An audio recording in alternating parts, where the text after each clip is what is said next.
Bonjour chers amis internautes, bonjour Patrick. Aujourd'hui, nous allons parler des poulets. Quel drôle de titre. Voilà, tu mets la diapo, voilà. La diapo, est-ce que tu la vois bien ? Oui, on la voit très bien, on voit le titre et tu passeras quand tu voudras à la deuxième diapo, tu peux le faire maintenant puisque le sujet c'est donc les poulets. Est-ce qu'après les humains, on va vacciner les poulets ? Ça fait longtemps que Bill Gates y pense, qui s'attache aux poulets. Déjà en 2016, il s'était fait l'avocat des poules il pensait que c'était plus efficace pour la lutte contre la pauvreté en Afrique, plus efficace que les ordinateurs. Donc, mais je vais laisser Patrick démarrer. Vas-y, Patrick. On avait fait une émission au mois d'avril 2022 en annonçant la prochaine pandémie. Et là, Patrick s'était déguisé en Madame Irma. Hein. Tu te souviens ? À l'époque, c'était quand même un scoop. Je te laisse enchaîner là-dessus. Oui, bonjour à tous, chers auditeurs. Quel drôle de titre. Est-ce qu'on va vacciner les poulets ? D'accord. Donc effectivement, on avait fait une émission, je dirais, dans TVADP, je dirais, le 22 avril 2022, où on avait pris un certain nombre de documents et on s'était intéressé à quelle serait la prochaine pandémie. Quoi. Et il se trouve que la prochaine pandémie, en 2022, à savoir le 8 avril 2022, il y avait un certain nombre de documents qui avaient été publiés sur le net, d'accord, qui annonçait une pandémie, je dirais, à partir des poulets. D'accord.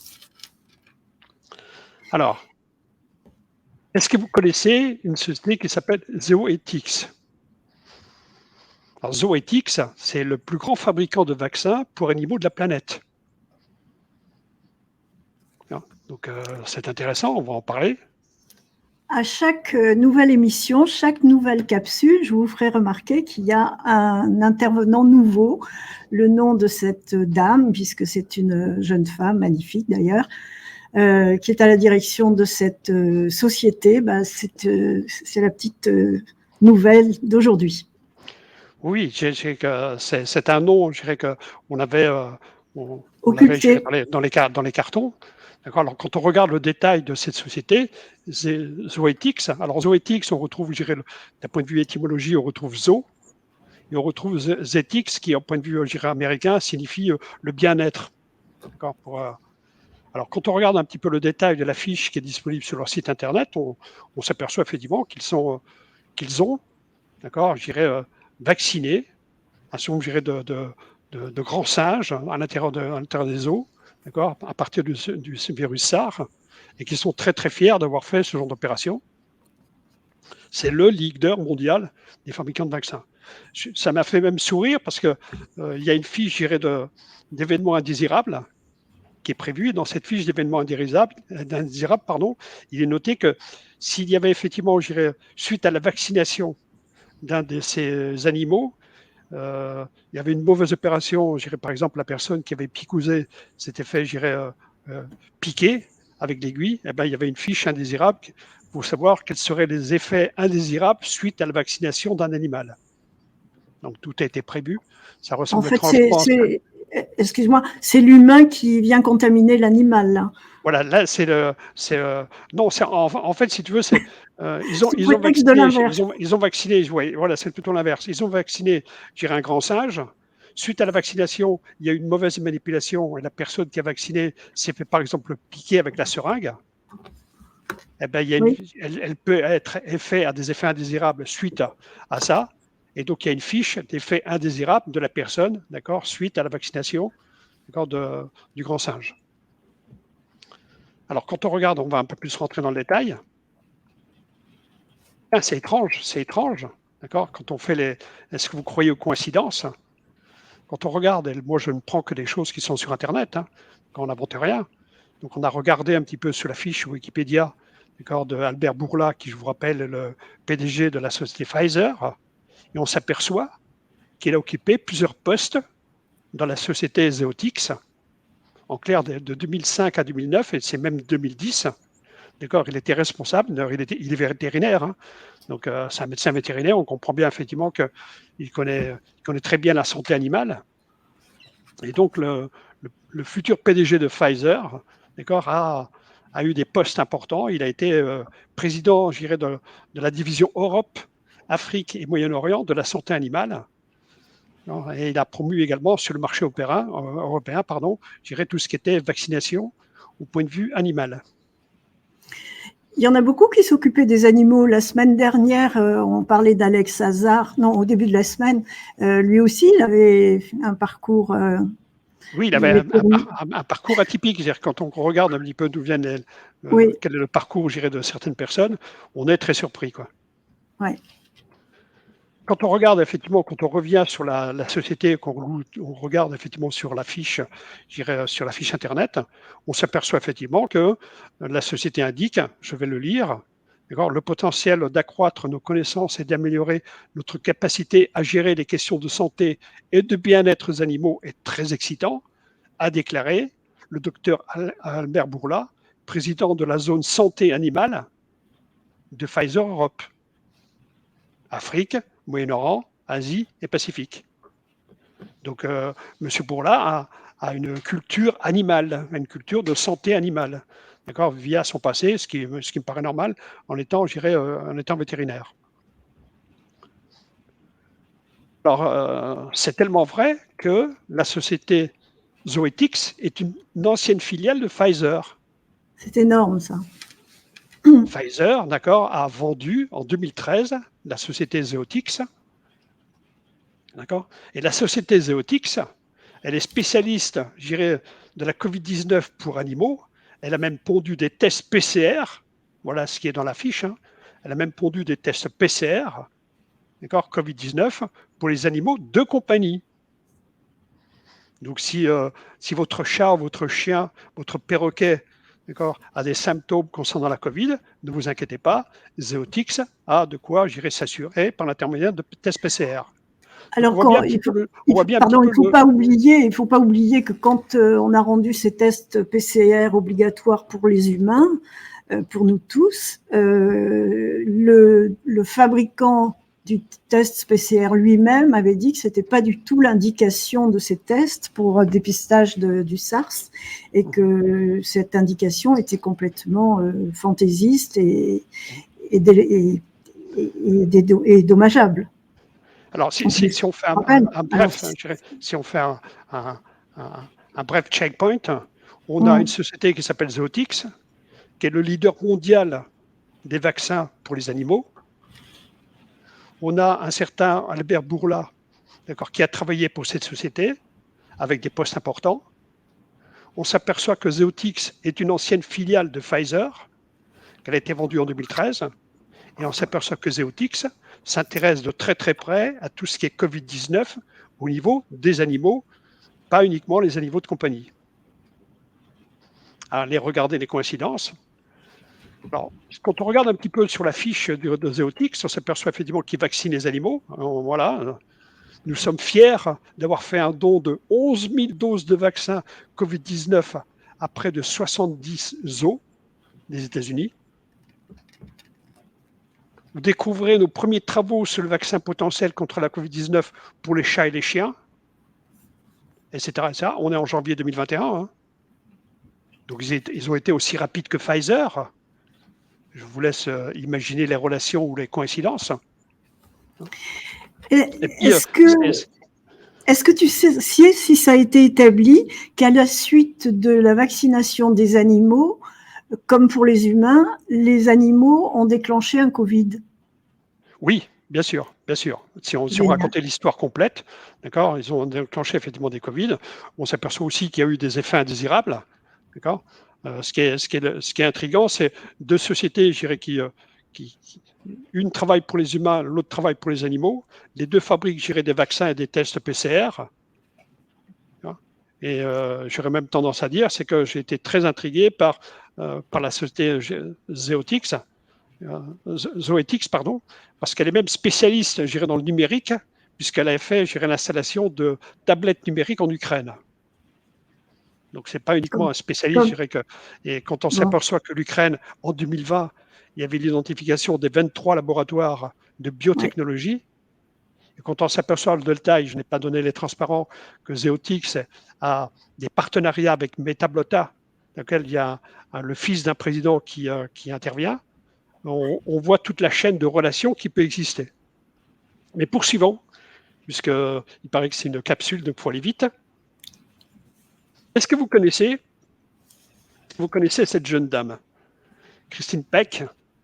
Alors Christine Peck, je dirais, c'est la présidente de la fameuse société Zoetix.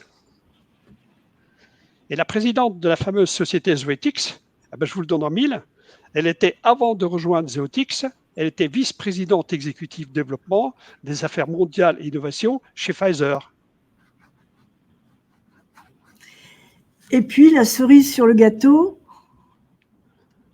Et la cerise sur le gâteau, elle est dans le conseil d'administration de BlackRock. Et voilà, la boucle est bouclée. Alors, on a, un rappel, on a une société qui s'appelle Zoetix, qui est le leader mondial des vaccins concernant les animaux. On a une société Pfizer. La société Pfizer, d'accord, a un président qui s'appelle, je dirais, Albert Bourla. Albert Bourla a occupé, d'accord, des fonctions importantes au sein de cette société Zeotix. On s'aperçoit que finalement, Zeotix, c'est une filiale de Pfizer qui a été vendue en 2013. Et on s'aperçoit aussi qu'une certaine Christine Peck, qui est la présidente directeur générale, je dirais, de cette société Zoetix, a travaillé en tant que vice-présidente exécutive développement des affaires mondiales et d'innovation chez Pfizer, et qu'elle est également dans le conseil d'administration, elle est également dans le conseil d'administration de BlackRock. Oui. Alors, si on revient un petit peu, puis là, je te laisse la parole, Jackie. Oui. Oui. Eh bien, dès le 14 avril, Bill Gates et sa femme Melinda avaient prévenu qu'il allait y avoir une pandémie. À chaque fois qu'ils préviennent qu'il va y avoir peut-être une pandémie, c'est qu'ils ont déjà fait les essais, ils ont déjà fait les études, et comme par hasard, la pandémie arrive un an après. Des fois moins. Oui, tout est préparé en amont. Leur terrain de jeu favori, hélas, c'est l'Afrique du Sud.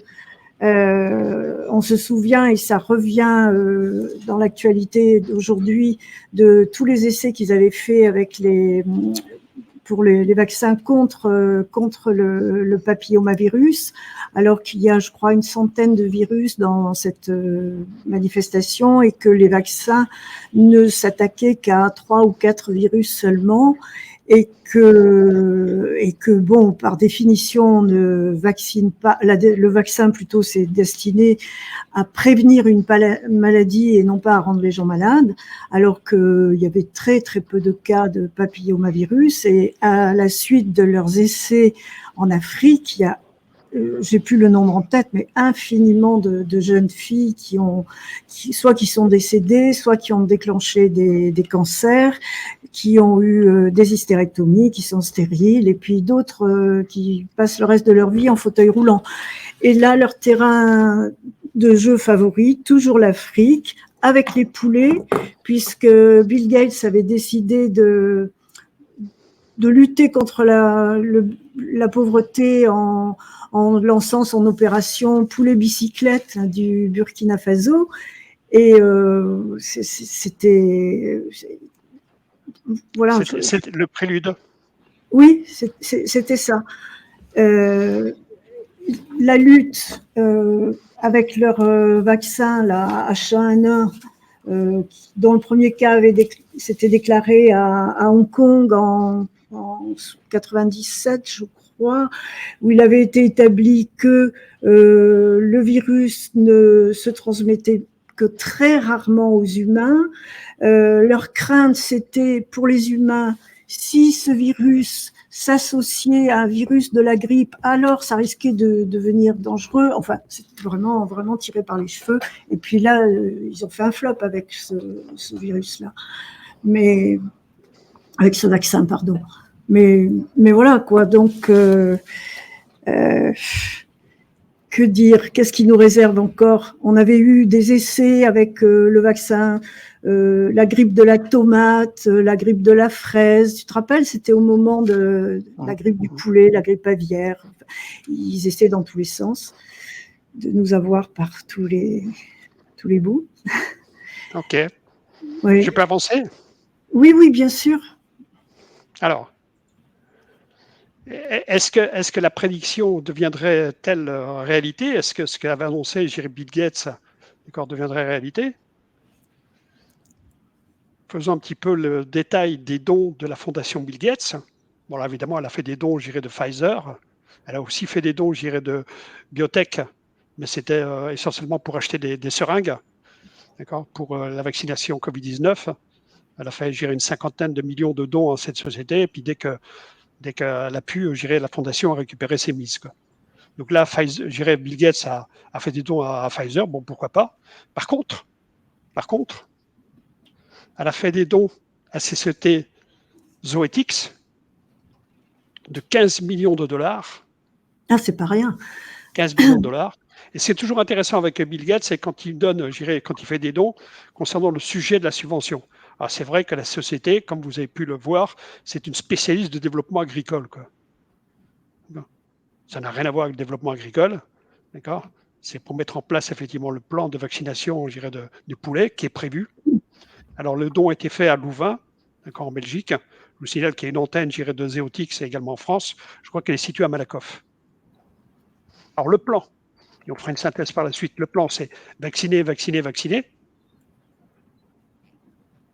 Les dates, vous avez certainement entendu ou vu chez BFM, d'accord, des volailles touchées par la grippe aviaire en exploitation. Ça date du 7 mars 2023, il y a très peu de temps. Le gouvernement américain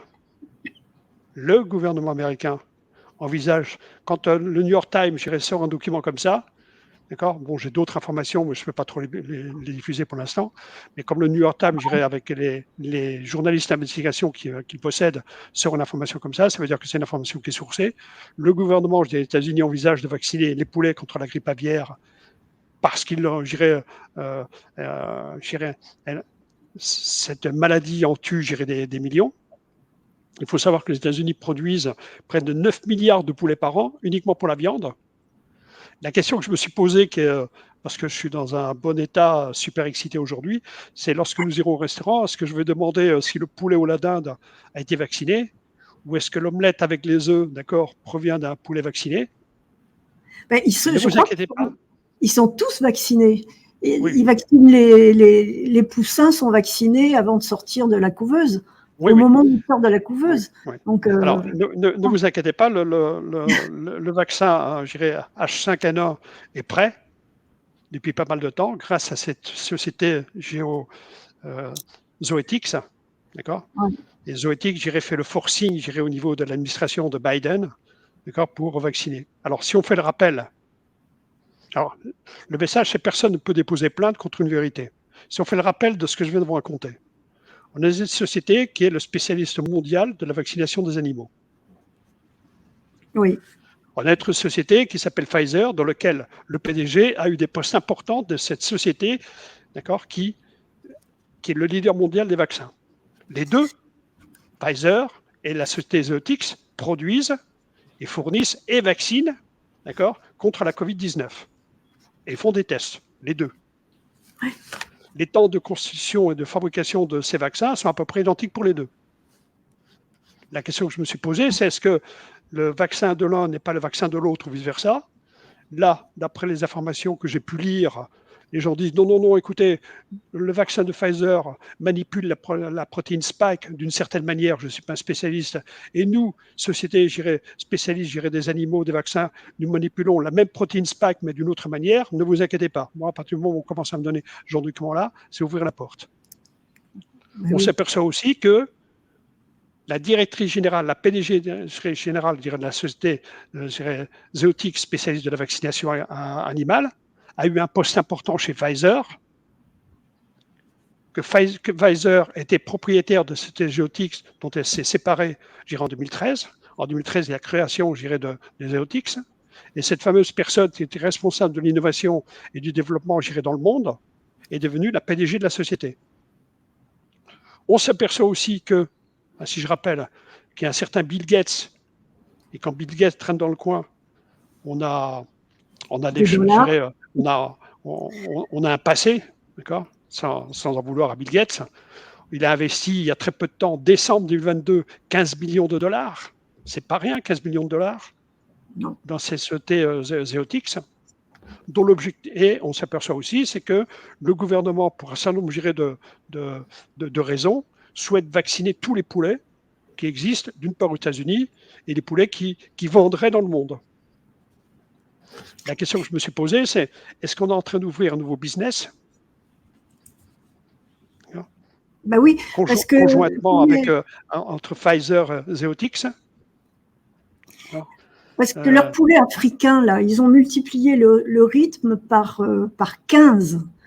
Et ils ne sont pas des poulets normaux. Ils ont pris des poulets robustes d'Afrique, ils ont des coqs d'Afrique qui sont plus robustes et qu'ils ont mariés à des poules françaises. Oui. Donc, et il paraît que la chair. Bon choix, très bon choix. Voilà, la chair a très bon goût, mais ils se reproduisent beaucoup plus vite. Alors, la vitesse à laquelle ces poulets se reproduisent est multipliée par 5. Et leur production aujourd'hui, en 2022, était multipliée par 15. Et à côté de ça, ils veulent nous faire manger de la viande synthétique.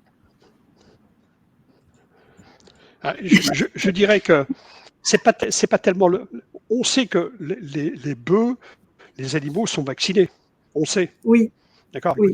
Écoutez, Patrick, tu es en train de nous parler d'un énième vaccin. On sait. D'accord.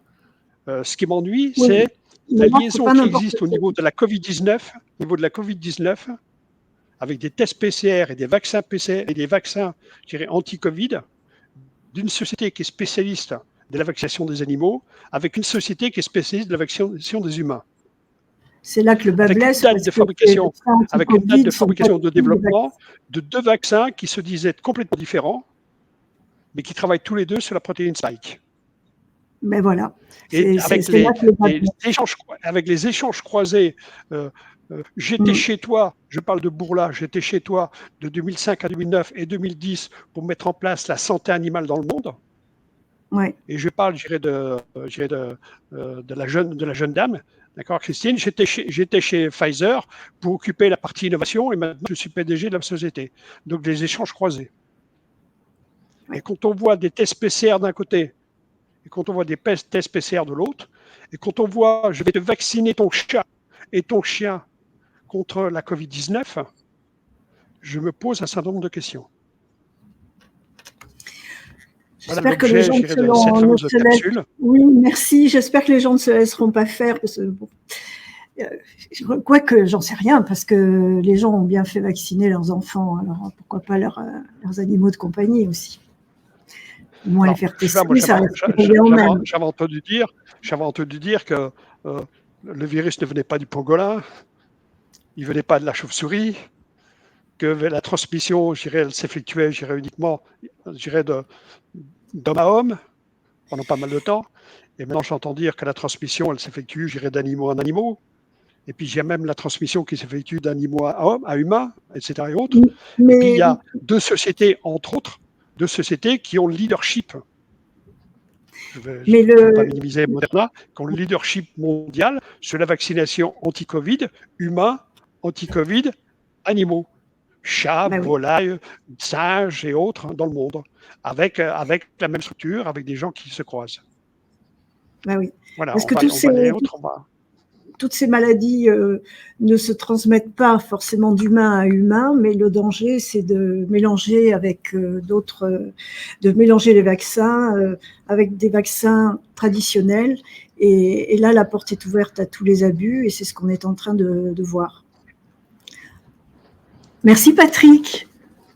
Merci à vous. On se retrouve la semaine prochaine dans une autre capsule. Alors, je vais dire 2 mots, j'irai sur les 3 prochaines capsules. D'accord. La prochaine capsule, ça sera une loi américaine qui est extrêmement intéressante à tout point de vue qu'on va décortiquer quelques articles. Ça sera la prochaine capsule. La capsule suivante, ça sera comment sont votées ces lois, qui sont des lois pour principales extraterritoriales. Et là, vous allez découvrir quels sont les véritables propriétaires de nos vies. Je ne parle pas uniquement de Bill Gates, je ne parle pas uniquement de Rockefeller, je ne parle pas uniquement de Bourla, je ne parle pas uniquement, je dirais, de Rothschild. Alors, vous allez découvrir, je dirais, qui influence, qui sont les véritables lobbying, comme j'avais dit la dernière fois, qui se réunissent dans le café et qui, avec des paquets de dollars, vont influencer les sénateurs et les représentants de la Chambre pour faire voter des lois ou voter des amendements.